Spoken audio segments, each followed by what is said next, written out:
Hi there, and welcome to this week's edition of Top End Track Talk. I'm Andrew O'Toole, and today we'll be previewing this coming Saturday's meeting here from Fanny Bay in Darwin, which will be the 13th of December. The last meeting prior to Christmas in the Top End has attracted 5 smallish fields, which is not surprising given it is the third meeting in successive weeks. Some 32 horses have accepted for the fixture, and the majority, if not all, are expected to run. The first of the handful gets underway at the mid-afternoon time of 2:57 p.m, while the last is timed to jump at 5:15 p.m. In the first, the Bet365 handicap, it's a 0 to 58 event. It's over the 1,300 metres. My numbers are 1, 5 and 2. He was good winning last week, number 1 Debating. He hadn't won for over 12 months, but back in his best form last week, so that was last Friday, for Ella Clark and Jared Todd. He's drawn barrier 3. That was the same gate he drew last week. It's the same distance and almost the same grade. It was a benchmark 54 last week. It's a 0 to 58 this time. No reason to suggest he won't be very hard to beat again. I've got him on top, number 1 Debating. Ahead of 5, A Stern Magic. Knocking on the door, a 5th, a 4th, a 3rd, a 2nd at his last 4 starts, the most recent behind Time to Backer. That was on the 4th of November Melbourne Cup Day, and Time to Backer has come out and won again since. The pretty good form lines around A Stern Magic. That's my second selection for the Tommy and Sonia Logan camp, who had a double here last week. And then for third, number 2, Marvellous Night, also trained by Tom, and Deborah Barton in the saddle claims the 3 kilos. Fresh up, hasn't had a run since Melbourne Cup Day, Marvellous Night, but has ability and could race well in a fresh state. So numbers in the first, 1, 5 and 2. We flip over to a race 2, and it's the Silks Darwin New Menu Handicap, also over the 1,300 for the 0 to 64 gallopers.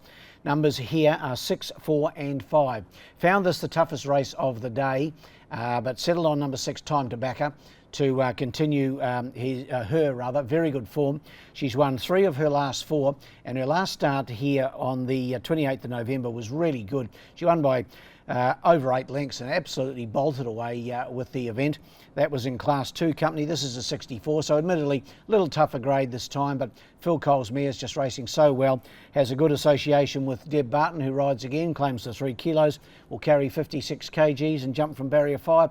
No reason to suggest she won't be hard to beat again. Number 6, ahead of number 4, Physical Graffiti. I think this horse is getting close to a win for Gary Clark and Jared Todd. Second last time out on the 28th of November behind Patriotic King. Was a good run. That was in this grade and has raced in higher grade Physical Graffiti, so would only have to reproduce that last effort to be right in the picture here. And then for third, number 5, the last start winner Bryce, also from the Cole Racing team. Wayne Davis aboard, drawn barrier 2. Won well over 1,100, which is short of his best. This trip of 1,300 metres will suit him better.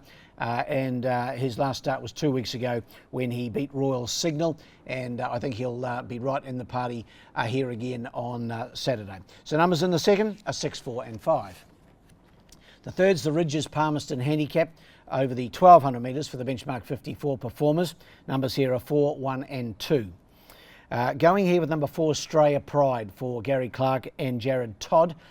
This horse has won 2 races in Darwin, so looking to win a third to take away the Sportsbet Newcomers bonus for 3 wins in the calendar year, and I think gets an ideal opportunity here.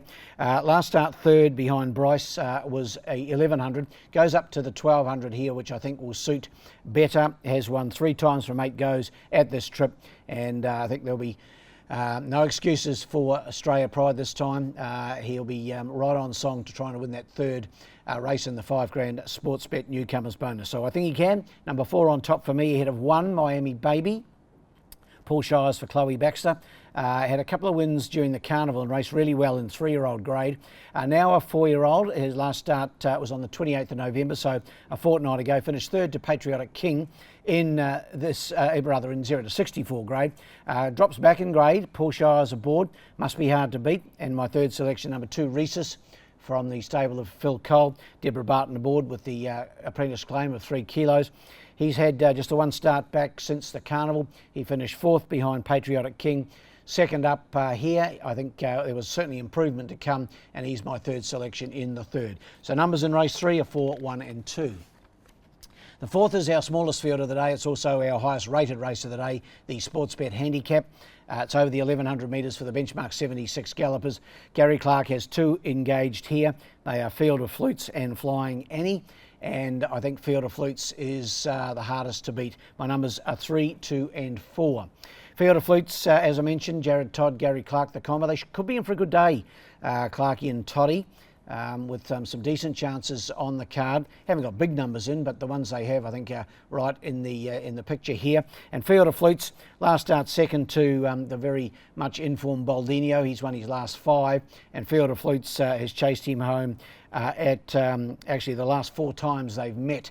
In fact, the last 3 times they met, and then 4 starts ago, Field of Flutes actually beat Baldinio. That was the last time he was beaten. So I think Field of Flutes, all being well, everything aligning here will be very hard to beat from barrier 3. Ahead of number 2, Zurata, the fresh runner trained by Pete Roble. Of course, Pete trains on the Gold Coast, but he's had this horse here for a little while in the care of Terry Gillette. I think Peter will be here on Saturday. Sonia Logan rides. Drawn barrier 2, first up since finishing a game, second in the Lightning on Cup Day behind Wild Bow. Speedy and will be in this for a long, long way. And in for third, the stablemate of Field of Flutes, Flying Annie. She has been in great form as well recently, ran third obviously in the Palmerston to Early Crow, and then a couple of placings behind Baldinio. So that form is really good around Baldinio, and she's always hard to leave out of your calculation. So numbers in the 4th are 3, 2 and 4. And the last to become a DTC member, Trobus Handicap. It's over the 1100 metres. It's for the Class 2 gallopers. Field of 7 assembled here. My numbers are 5, 2 and 1. Going with the fresh runner, Rossinato, trained and to be ridden by Paul Shires. She did a really good job, this 4-year-old mare. She was 3 when she raced in the Rose Bowl here during the carnival, finished 3rd to Hellfire Miss. Then she came out and ran 2nd to Miami Baby in a good quality 3-year-old sprint race. She'd won her maiden here at the previous start. And then raced on Cup Day and finished down the track, probably in need of a break. She's had that nice break now. Paul brings her back in. If she's anywhere near that form of her last campaign, she'll be very hard to beat here. Number 5, Rossinato.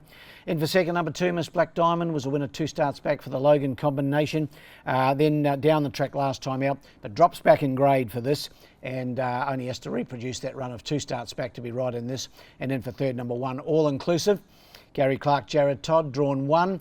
I see Gary's taken the gear off him. He had earmuffs and a tongue tie and bits and pieces all come off him. So look to All Inclusive to put his best foot forward here in the last, and I've got him in to run third.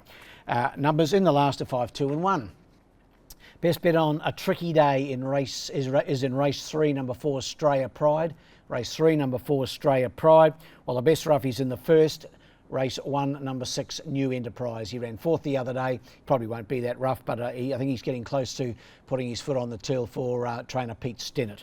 Well, that wraps up this edition of Top End Track Talk, the last Track Talk for the year. Darwin Racing resumes in a fortnight on Saturday the 27th of December, and our next Track Talk segment will be in advance of the first meeting in 2026, which is the 9th of January. From my trusty cameraman and technical guru Fletch and I, wishing you all the very best for Christmas. Have a safe one and a very prosperous 2026. And until the new year, good luck and good punting.